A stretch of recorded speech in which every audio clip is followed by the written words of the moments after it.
Megan, thank you so much for being on the show. I'm excited to have you on the podcast today. Yes. I'm excited to chat. I know Yes. we've been able to chat briefly online and Mhm. through email. Right. But yeah, could you give us a little background about you, where you're based, what you do, all those kinds of things? Sure, absolutely. My name is Megan Molix.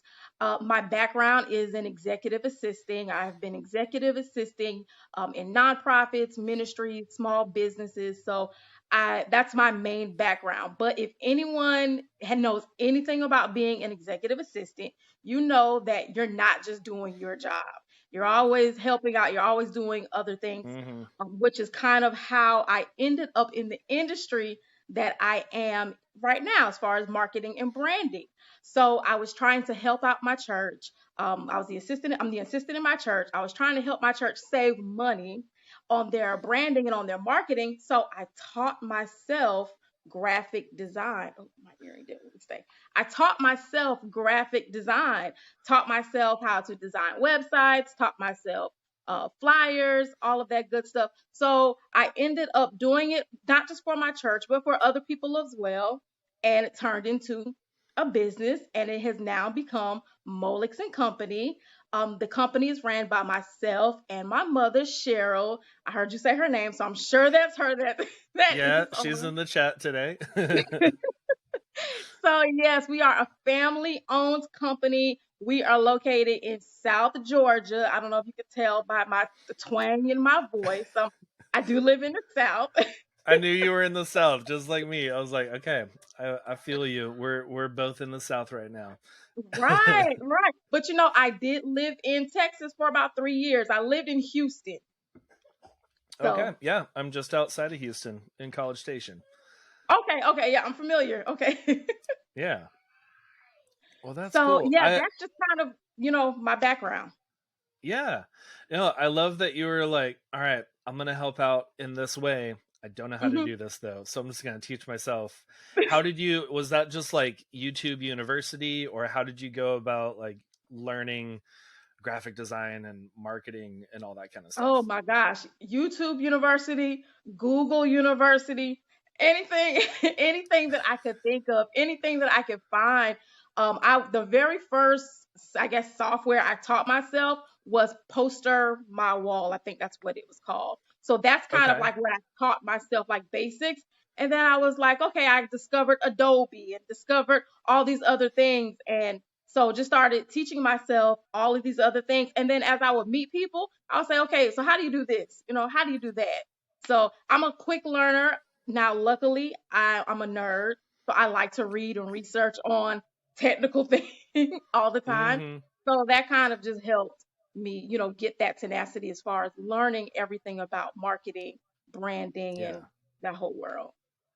Yeah. And I love that you were saying like you would just meet someone that was doing it and just like, how do you do this? What are you using? What software? What is Adobe? Okay, cool.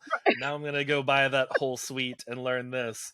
And like that Right. kind of, I feel like that takes like a certain level of humility to just be like, how are you doing this?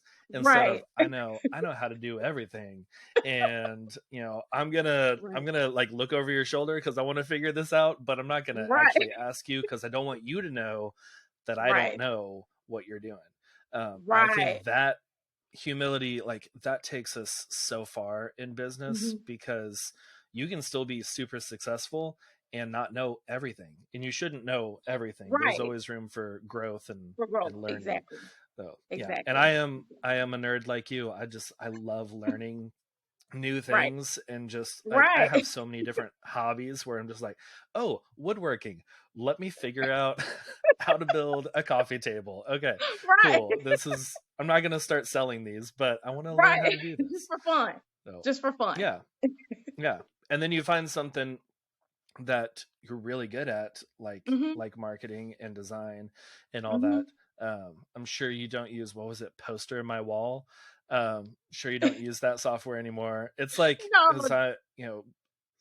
yeah, starting off Right. Yeah. as a photographer, I did not use Photoshop and Lightroom to edit my photos. I edited them in like uh I think it was called Microsoft Picture It, and it was Oh, just okay. what came on my computer, and it was Right. not good, but I was able to like tweak the colors a little bit, and Right.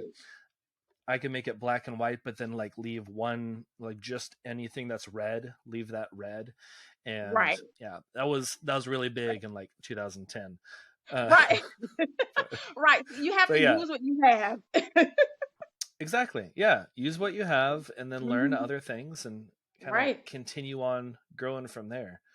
Right.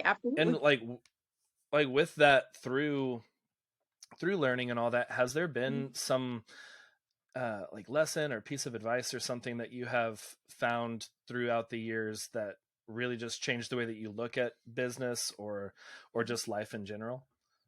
Yes, yes. So, the one thing that kind of sticks out is a, a while ago, some years ago, my pastor, I was at church one day. My pastor actually walks up to me. He gave me a piece of paper, and on the piece of paper, it said, "Never give away what's valuable until the other party have deemed themselves worthy to receive."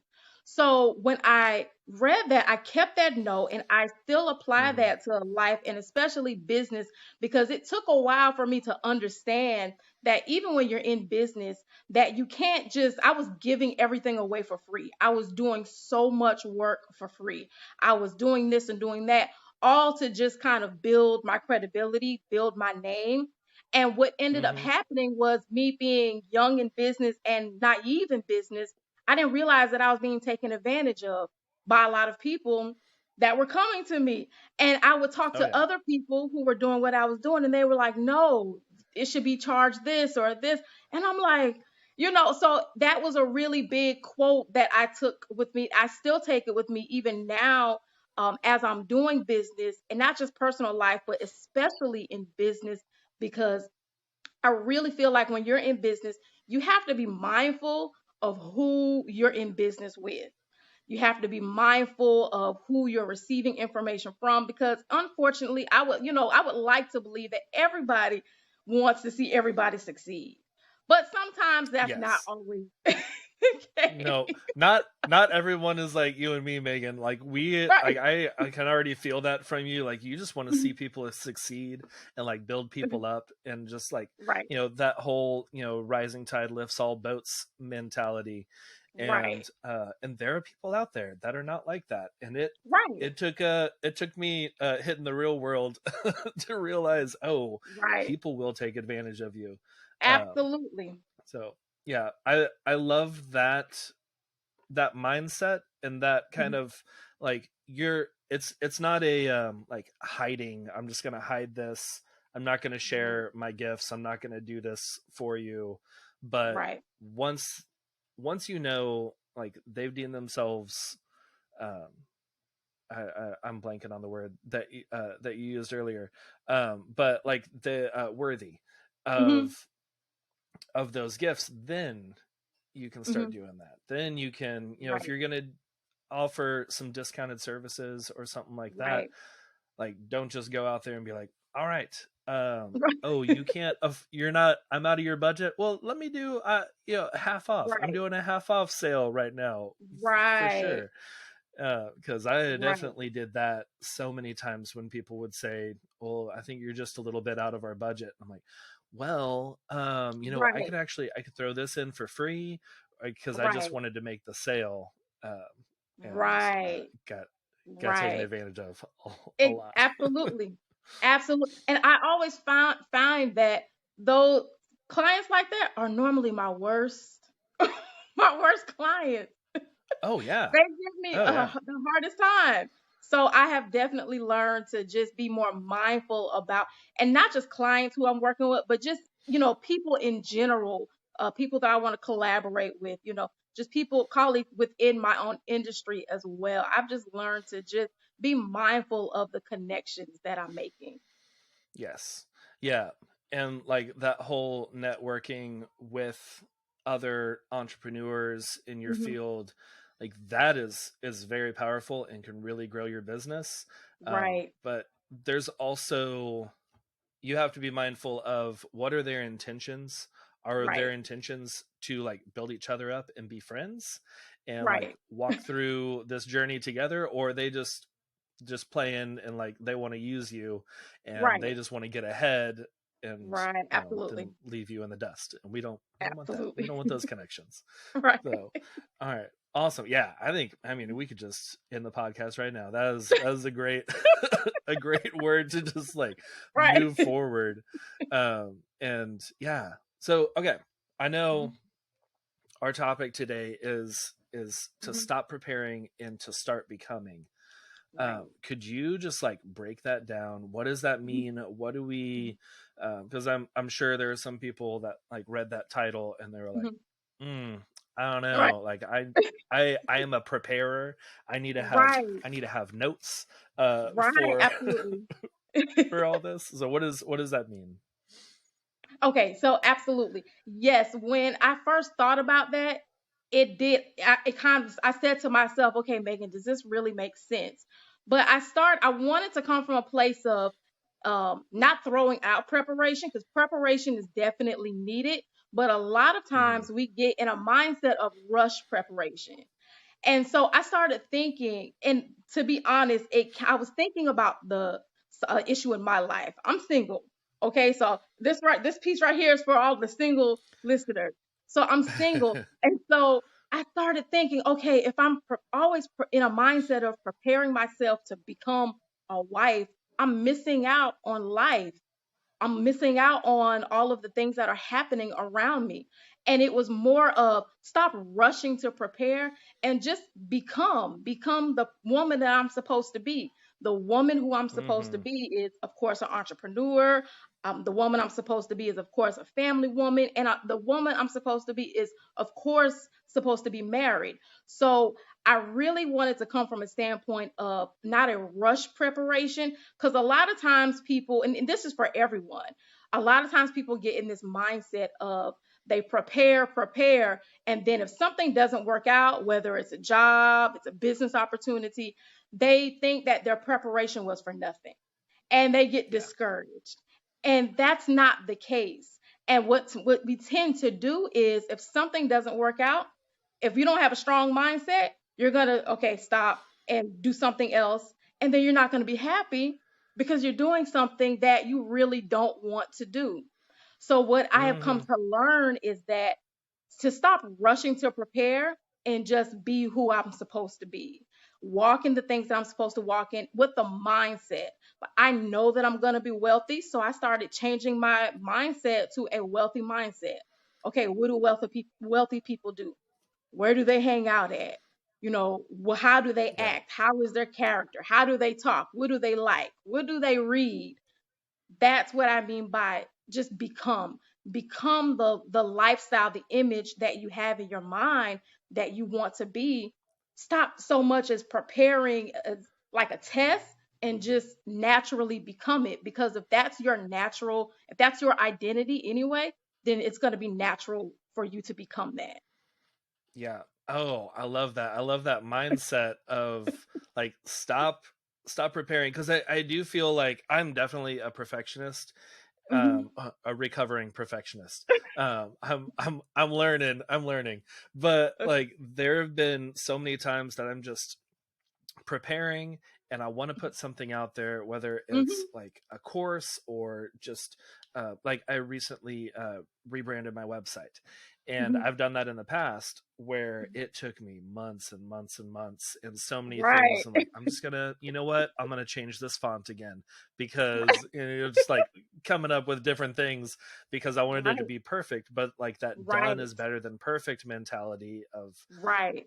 stop over preparing and Right. keeping yourself in the preparation side and like Hmm. become who you need to be, get out there and Right. do it, and then you can learn from that. If it fails, you can learn and Absolutely. tweak that. And yeah, and I think that is so good. And I like that you mentioned the like asking yourself uh what does, whoever you want to be, what does a Hmm. successful business person do?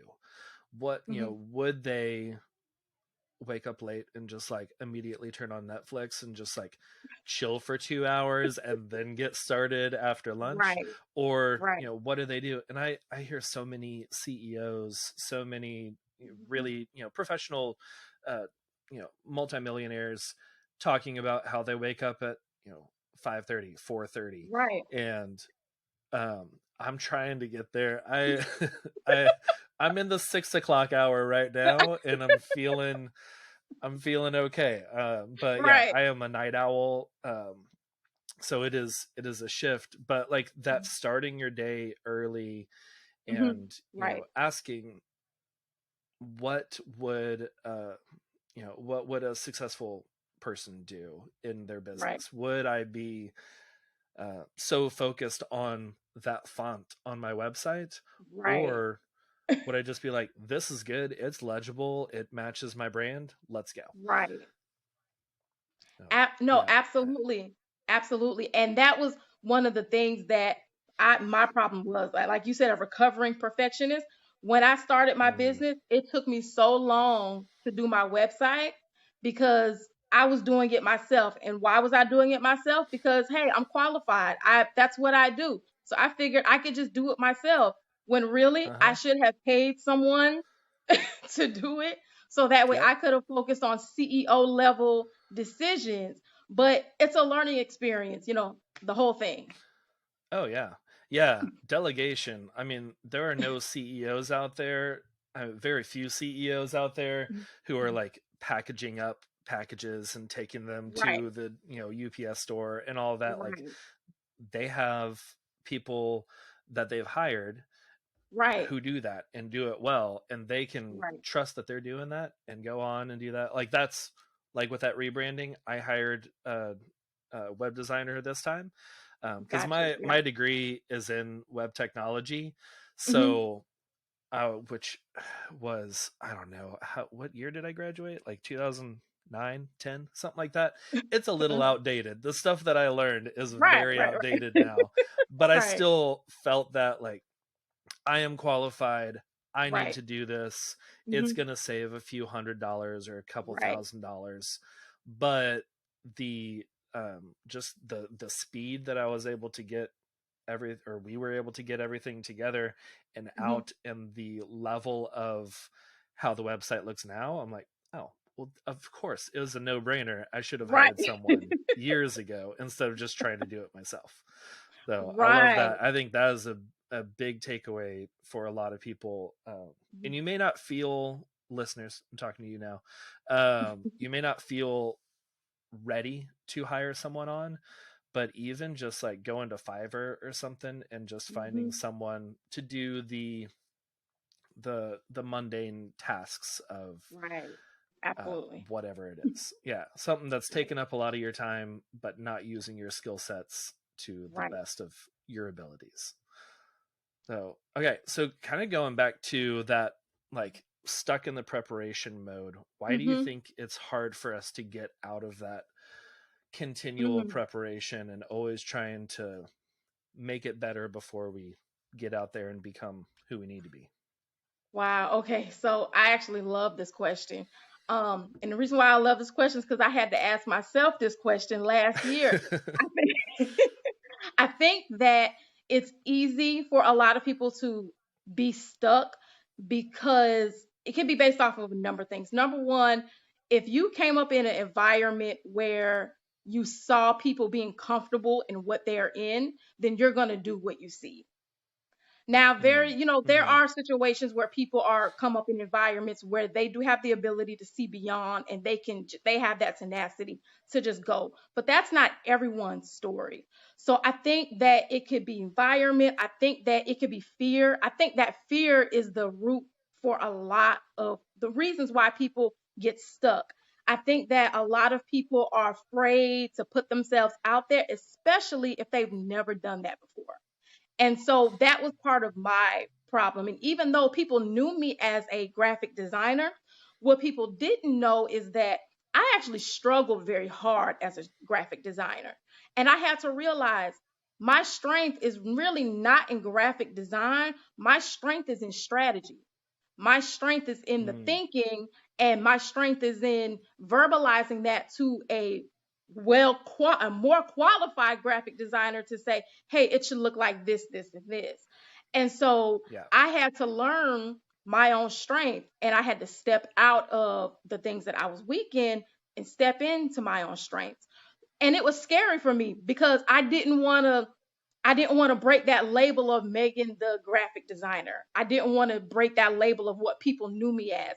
But I knew Yeah. that, and I know that in order for me to get to where I want to be, I have to break through that label. I had to break through a lot of labels so that way I could become the CEO that I am of my company, so that way I can take this company to where I want it to be. So I feel like that question, as far as, a lot of people, like I said, it could be different things. Environment. It could be fear. I really think that fear holds a lot of people back. Fear of failure, Mm-hmm. fear of what people will say, intimidated by other people in the industry, not feeling like they're good enough.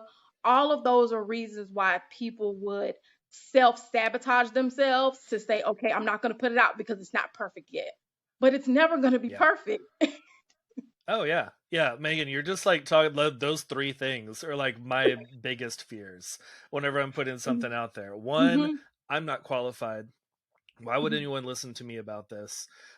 Or like that, like where you pivoted, where you're like, I'm not going to be a graphic designer anymore, even though that's what people knew you as, Hmm. and you were pivoting out of that Hmm. fear of like, are they going to think that I failed as a designer? Are Right, they, what are people right. going to think? And that the honest answer is people aren't thinking about you as much as you think they're thinking about you. That is Because absolutely yeah, there are so many people that like I was not in weddings right away whenever I became a photographer, and then I hmm started photographing weddings, or even like my transition from being strictly a photographer to now podcast host and hmm educator and all that. And there are still people that I've been doing this for 4 years now, and they're like, hmm "Oh wait, you host a podcast?" And I'm like, "Yeah." People don't think about me as much as I right, think that they think about me. right, right. And yeah, getting past that is, I think, a Hmm. big one. And Hmm. getting past that imposter syndrome of, Hmm. who's going to listen to you, Right, why why would you do well in whatever area you're becoming.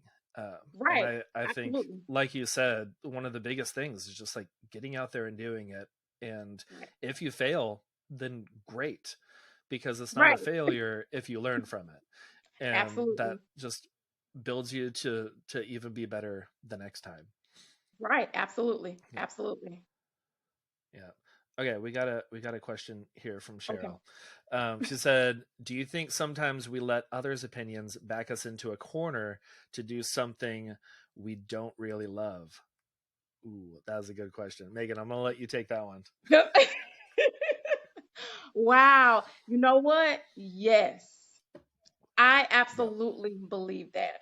I believe Oh that yeah. a lot of times that, depending on the situation, depending on the environment, depending on who the people that she's referring to, whatever your situation is, Mm-hmm.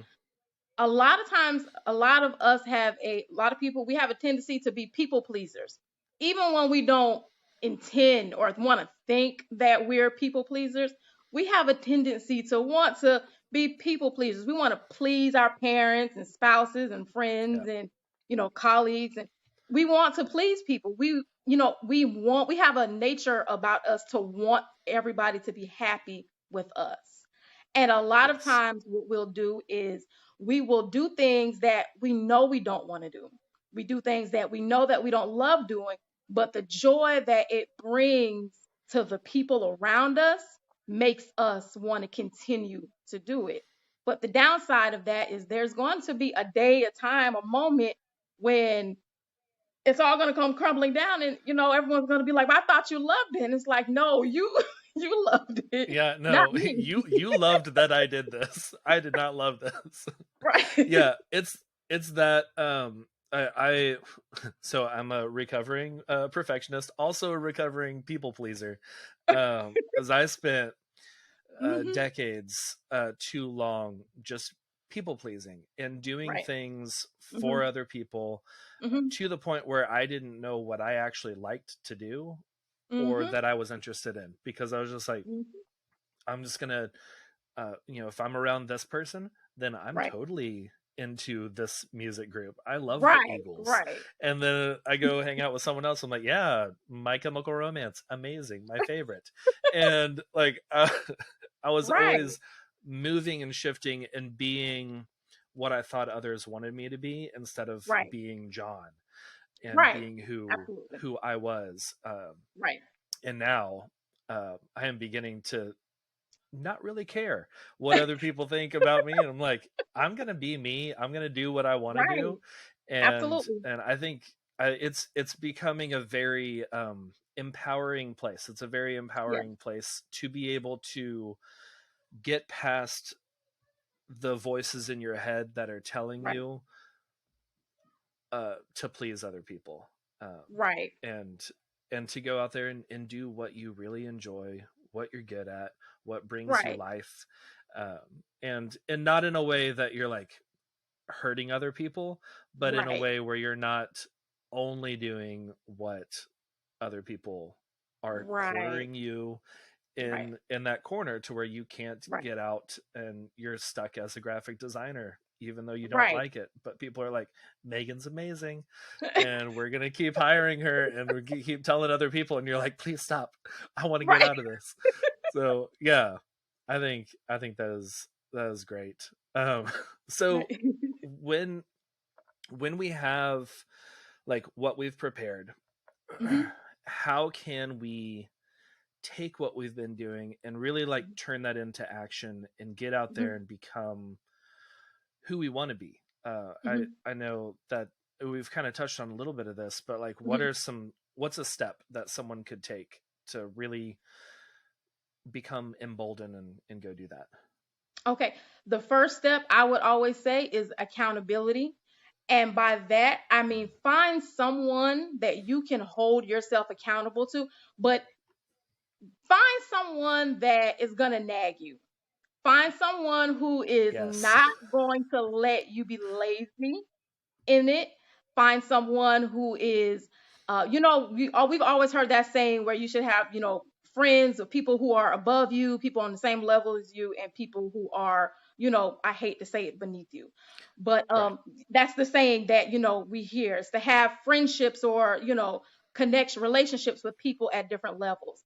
So my first thing that I would tell people is find someone who is either at that level that you want to be at, or even if they're not at that level, find someone who, and we all know somebody who, if we tell them something, they're going to keep reminding us, they're going to nag us, they're going to say, well, I thought you. Mm-hmm. That's the person that you need, because they're going to irritate you. But the Yeah. good thing about it is they're going to keep reminding you, okay, you said you were going to do this, you said that you were going to get it done, let's get it done. And we need people like that around us, because in our life, we get in a place sometimes where we just get tired. You get tired, you just want to give up, you don't want to do it. And it's easy to give up if you're not telling, you're not holding yourself accountable to anyone. So it's Oh yeah. harder to give up when you have to hold yourself accountable to someone and look at someone and say, I'm not going to do this, I'm just going to give up. It's going to be a little bit harder to do that. And so you need to find someone that you can hold yourself accountable to. After you find someone that you hold yourself accountable to, set the small goal. And I had to learn this with my business, because my vision for my business was so big. I wanted to do it all at the same time. Yeah. I envisioned my business as like a McKinsey or a Bain. I don't know if you're familiar. These are big consulting companies. Oh yeah. And I would sit up late at night and think, how am I going to do what they're doing? Realizing I don't have to do everything that they're doing. I need to just start with what I can do right now and build towards it.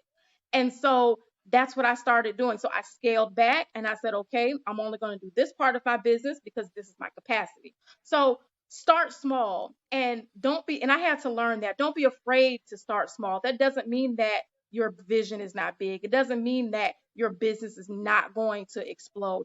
It just means that Hmm. everyone has a starting point. And my mother reached out to me one day and she said, I remembered that the top CEOs of these companies all started in garages. And I said, yeah, you're right. Most of them did. And she said, we're starting in the corner of your duplex. I said, you're right. That's exactly what Yep. we're doing. So start small, but make sure that you continue to feed that dream. I read a lot about the people that inspire me. One of the people I love is Nicole Walters. I've been following her for a Oh very yeah. long time. Oh So yeah. I, read about her, follow what she's doing, and not just her, but all these other people that inspire me. I read and I see what they're doing, and I'm like, okay, they had their start, they had their failures, they had their moments, but they got through it. So can I. Oh yeah. Yeah, I think man, there's so many good things I want to say about like all of that you said. First thing, just because it's the last thing that you said, Hmm. finding like that inspiration from other people Hmm. is huge. Find those Hmm. people that are next level that you Right. aspire to be, Right. and follow them in a way that you're learning from them, but not in the oh man, I wish I was there right now, and just Right. like feeling down about yourself, because there are Right. definitely other photographers that I follow that Hmm. that I am just like I have to stop following them because I Right. want to be them, Right. and it's not healthy for me right now. Right. Absolutely. But yeah, and then the step by step that you said, like I Hmm. was just picturing like if you're trying to build like a skyscraper, Hmm. to have that penthouse CEO Right. giant entire floor of floor to Right. ceiling windows, like I don't know, that's like a dream office for me, probably because of all the natural light and I'm a photographer.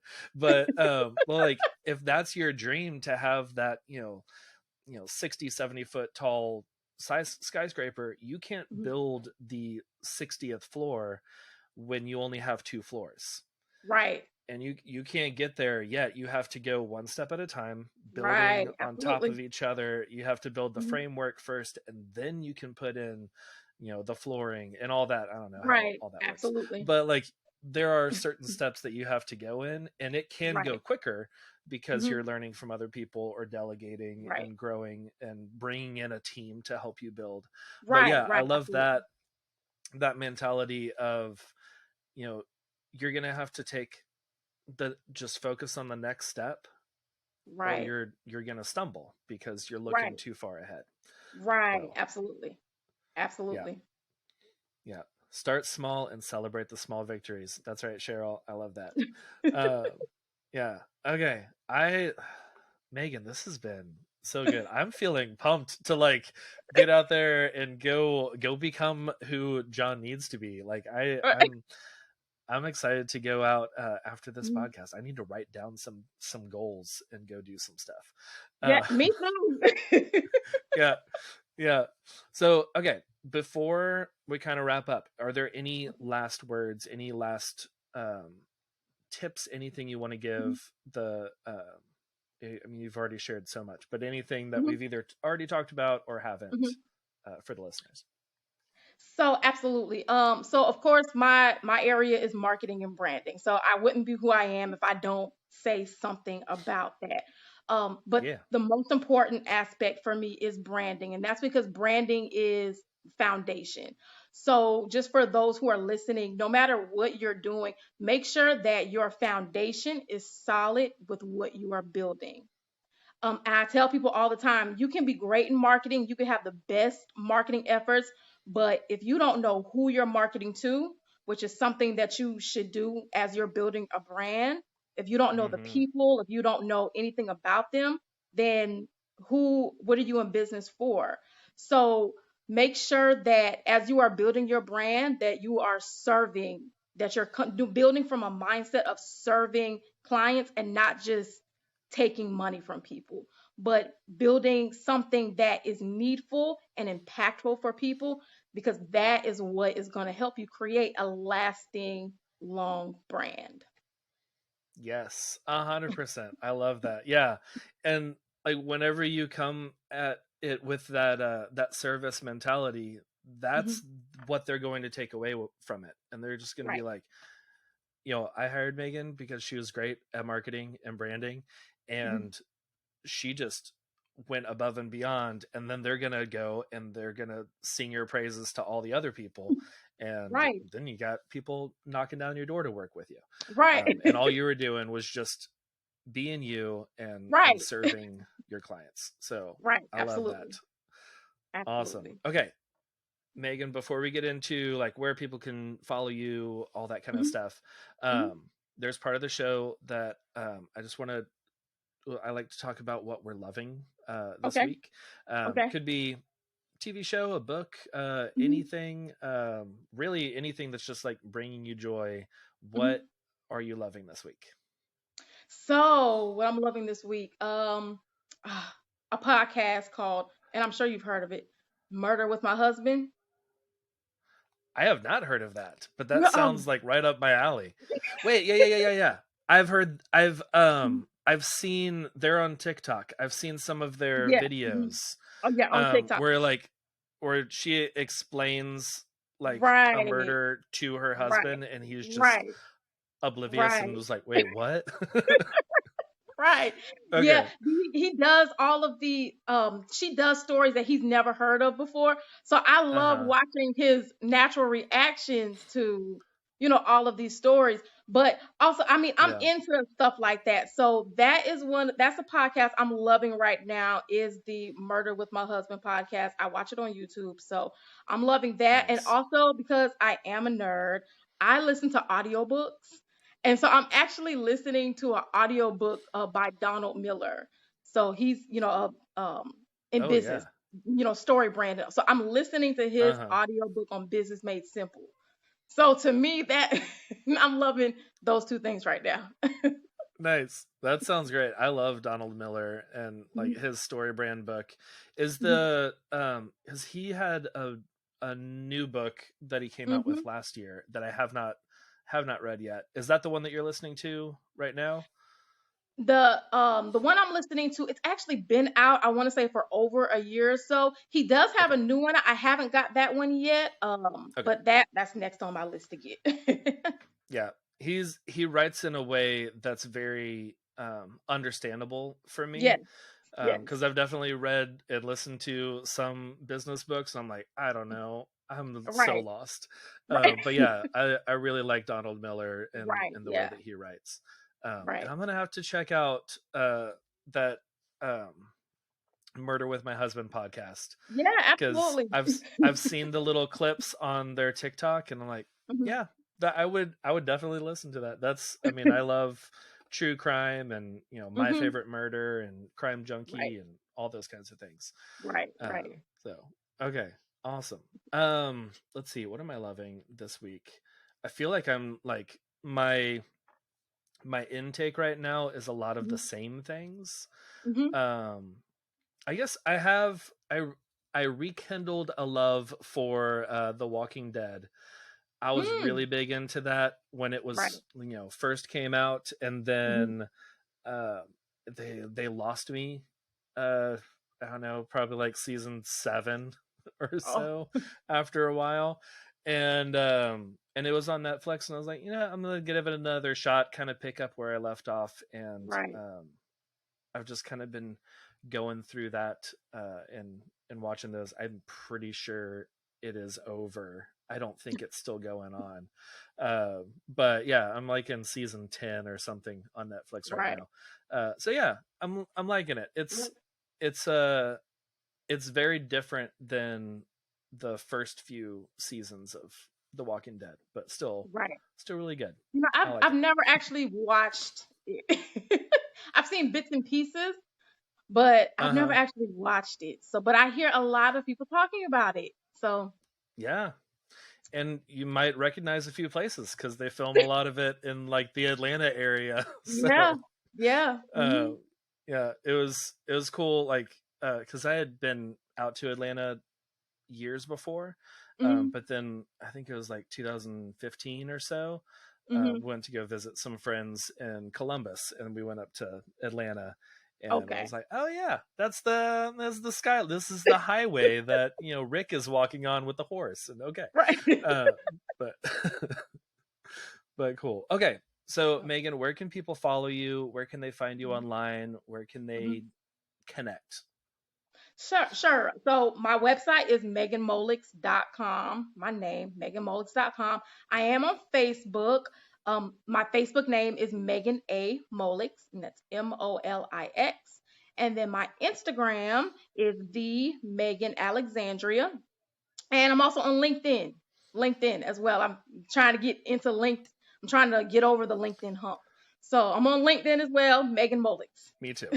Okay, cool, cool. I will have links to all those in the show notes for everyone.